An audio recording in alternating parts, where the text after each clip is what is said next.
യേശുക്രിസ്തു അടക്കപ്പെട്ടു.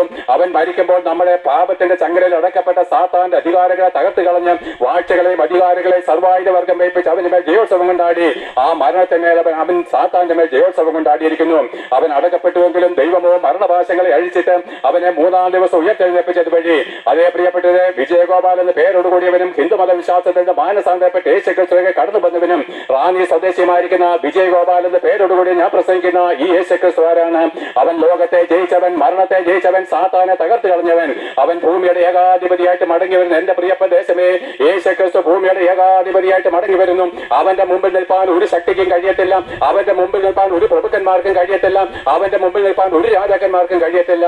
അവൻ പറയുന്നു, എന്നാണ് സകല മുഴങ്കാലും എന്റെ മുമ്പിൽ മടങ്ങും, സകല നാവും യേശുക്രിസ്തു കർത്താവിന്റെ പിതാവായ ദൈവത്തിന്റെ മഹത്വത്തിനായിട്ട് ഏറ്റു പറയും. അതെ, ഇന്നാണ് അവൻ വരുന്നെങ്കിൽ നമ്മുടെ മോദി സാർ അവന്റെ മുമ്പിൽ മുഴങ്കാലും അടക്കും, ട്രംപ് അവന്റെ മുമ്പിൽ മുഴങ്കാലും അടക്കും. അവനെക്കാളും ഉന്നതനായിരിക്കുന്ന വേറൊരുവൻ ഇല്ലാത്തത് കൊണ്ട് സകല ജനങ്ങളും അവന്റെ മുമ്പിൽ അടിവണങ്ങുന്ന മനോഹരവും അധികാരവുമുള്ളതായിരിക്കുന്ന യേശുക്രിസ്തു നാളടുത്തിരിക്കാല്. അപ്പന്മാരെ നിങ്ങളുടെ കുഞ്ഞുങ്ങളെ സ്നേഹിക്കുന്നുവോ? അമ്മമാരെ നിങ്ങൾ നിങ്ങളുടെ കുഞ്ഞുങ്ങളെ സ്നേഹിക്കുന്നുവോ?